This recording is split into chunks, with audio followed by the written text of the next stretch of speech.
চব্বিশে ফেব্রুয়ারি 25-এ পা দিচ্ছেন বর্তমানে টলিপাড়ার অন্যতম জনপ্রিয় এবং ব্যস্ততম অভিনেত্রী সৌমিত্রিষা কুন্ডু। আজকের এই ভিডিওতে আপনাদেরকে জনপ্রিয় এই অভিনেত্রীর কিছু অজানা কথার সঙ্গে অবগত করাবো। 2000 সালের 24শে ফেব্রুয়ারি পশ্চিমবঙ্গের স্থিত বারাসাতে জন্ম হয় সৌমিত্রিষা কুন্ডুর। সৌমিত্রিষার বাবার নাম গৌতম কুন্ডু এবং মা হলেন মৌসুমী কুন্ডু। গৌতমবাবু এবং মৌসুমী দেবীর একমাত্র সন্তান হলেন সৌমিত্রিষা। তাই ছোট থেকেই মেয়েকে অত্যন্ত ভালোবাসার সঙ্গে মানুষ করেছেন দুজনেই। তাই বাবা এবং মায়ের সাথে সৌমিত্রিষার সম্পর্ক কিন্তু অত্যন্ত সুমধুর। তাই তো নিজের সাফল্যের জন্য সদা সৌমিত্রিষা নিজের বাবা এবং মাকে কৃতিত্ব দেন, কেননা তারা সবসময় তাকে আত্মবিশ্বাস এবং উৎসাহ জুগিয়েছেন। যার ফলস্বরূপ আজকে বারাসাতের অতি সাধারণ ঘরে জন্ম নেওয়া এক মেয়ে দর্শকদের ভালোবাসায় হয়ে উঠেছে অসাধারণ। নিজের স্কুল জীবনের লেখাপড়াটা সৌমিত্রিষা সেরেছেন বারাসাতে স্থিত বারাসাত গার্লস হাই স্কুল থেকে। পড়াশোনার পাশাপাশি আঁকা, গান এবং নাচেও সৌমিত্রিষা অত্যন্ত দক্ষ। তবে ছোট থেকেই বড় হওয়ার স্বপ্ন দেখতেন সৌমিত্রিষা।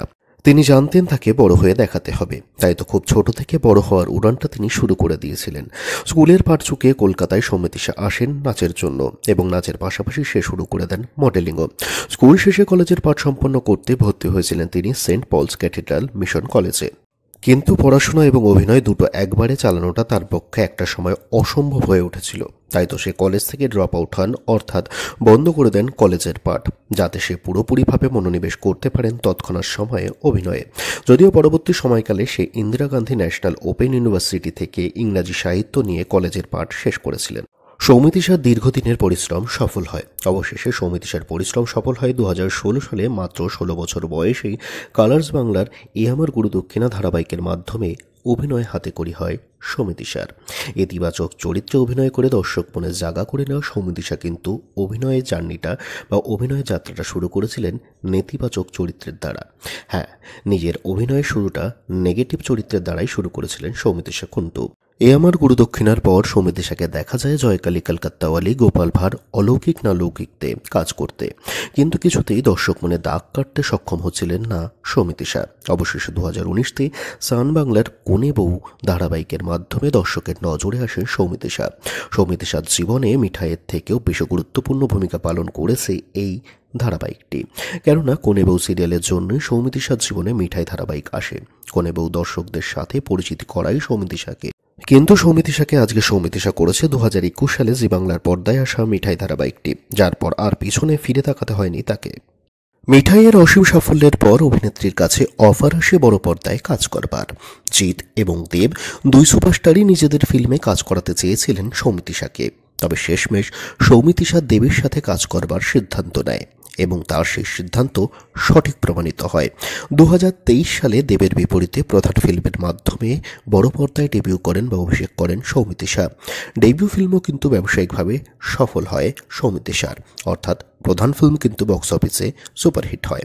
তারপর সৌমিত্রিষাকে কাজ করতে দেখা যায় অভিনেতা সৌরভ দাসের বিপরীতে। একজন সুপারস্টারের সাথে কাজ করা মাত্রই তিনি বেছে নেন এক অনবদ্য অভিনেতা সৌরভ দাসের সঙ্গে কাজ করাকে। নিজেকে ছোট এবং বড় পর্দায় সীমাবদ্ধ রাখতে চান না সৌমিত্রিষা, তাই তো তিনি পরবর্তী কাজ হিসেবে বেছে নেন হইচইয়ের কালরাত্রি ওয়েব সিরিজকে। ডেবিউ ওয়েব সিরিজেই অনবদ্য সৌমিত্রিষা। দর্শকদের বিপুল ভালোবাসা পায় সৌমিত্রিষার কালরাত্রি সিরিজটিও। যেখানে ক্যারিয়ারের শুরুতে বাকিরা সেফ খেলতে চান, সেখানে একের পর এক ভিন্ন ধরনের কাজকে বেছে নিচ্ছেন সৌমিত্রিষা। শুধু যে বেছে নিচ্ছেন তেমনটা নয়, তার কাজ রীতিমতো সাফল্যও পাচ্ছে। তাই তো জনপ্রিয় অভিনেত্রী হওয়ার সাথে সাথে সে যে অত্যন্ত সাহসী অভিনেত্রীও বটে। তবে এতেও শেষ নন। সৌমিত্রিষা জানেন সামাজিক মাধ্যমের গুরুত্ব বর্তমান সময়কালে, তাই তো নিয়মিত সামাজিক মাধ্যমে তিনি নিজের ভক্তদের সাথে কথোপকথন কিন্তু চালিয়ে যান প্রায়শই, যা অভিনেতা এবং দর্শকদের বন্ডিংটাকে আরও মজবুত করেছে। যেখানে বাকিরা সামাজিক মাধ্যমে ব্র্যান্ড এবং নিজেকে প্রচার করতে ব্যস্ত, দর্শকদের সময় দেওয়ার প্রয়োজন মনে করে না, সেখানে সৌমিত্রিষা জানেন দর্শকদের ধরে রাখাটা এবং তাদের ধরে রাখার মূল্যটা। তাই তো বড় পর্দা এবং ওটিটি দুনিয়া ছাড়াও সামাজিক মাধ্যমের খেলাতেও কিন্তু সফল সে। তাই তো বর্তমানে টলিপাড়ার বেশি ফলোয়ার্স থাকা সেলিব্রিটিদের তালিকাতে স্বল্প সময়ের মধ্যেই নিজেদের নামটিকে অন্তর্ভুক্ত করতে সক্ষম হয়েছেন সৌমিত্রিষা কুন্ডু। আজ তাই তো সকলে সৌমিত্রিষাকে এবং তার দর্শকদের সমর্থনকে নিজের কাজে ব্যবহার করতে চান।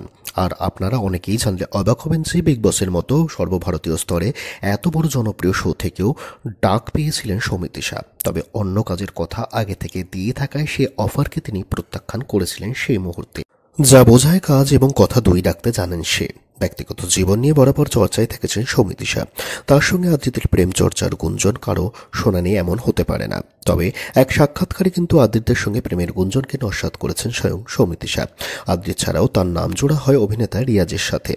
তবে তাদের মধ্যে সম্পর্কটা নেহাত বন্ধুত্বের নাকি প্রেমের সে বিষয়ে কিন্তু কোনো স্পষ্ট উত্তর কারোর কাছেই জানা নেই। তবে বর্তমানে নিজেকে সিঙ্গেল বলেই দাবি করেন অভিনেত্রী। অভিনয়ের দ্বারা দর্শকদের মুগ্ধ করবার পাশাপাশি নিজের ভক্তদের তালিকাতে কিন্তু সৌমিত্রিষা পেয়েছেন পশ্চিমবঙ্গের মাননীয়া মুখ্যমন্ত্রী মমতা ব্যানার্জিকেও। মাননীয়ার অত্যন্ত স্নেহের পাত্র হলেন সৌমিত্রিষা কুন্টু। পূজা পার্বণ উপলক্ষে মাননীয়ার থেকে শাড়ি ও উপহারস্বরূপ পেয়ে থাকেন এই অভিনেত্রী। মমতা ব্যানার্জির সঙ্গে তার এই সুমধুর সম্পর্কের জন্য সমালোচনাও শুনতে হয়েছে তাকে। অনেকেরই মনে প্রশ্ন আছে আদ্রিতের বিয়েতে কেন দেখা মেলেনি সৌমিত্রিষার, যার উত্তর স্বয়ং সৌমিত্রিষাই দিয়েছেন। তাকে আমন্ত্রণ জানানো হয়নি, তাই দেখা মেলেনি সেখানে। কঠোর পরিশ্রম ছাড়াও সৌমিত্রিষার সাফল্যের পিছনে তার ভগবানের প্রতি আস্থা, ভালোবাসার গুরুত্বপূর্ণ ভূমিকা রয়েছে। ভগবান শ্রীকৃষ্ণের ভক্ত হলেন সৌমিত্রিষা। মা বাবার পাশাপাশি ভগবানকেও কৃতজ্ঞতা জানাতে কখনোই ভোলেন না সৌমিত্রিষা। নিজের 23তম জন্মদিনটা কৃষ্ণের ভূমি বৃন্দাবনেও উদযাপন করেছিলেন নিজের মা বাবার সাথে সৌমিত্রিষা। সবশেষে জন্মদিনের অনেক অনেক শুভেচ্ছা সৌমিত্রিষাকে।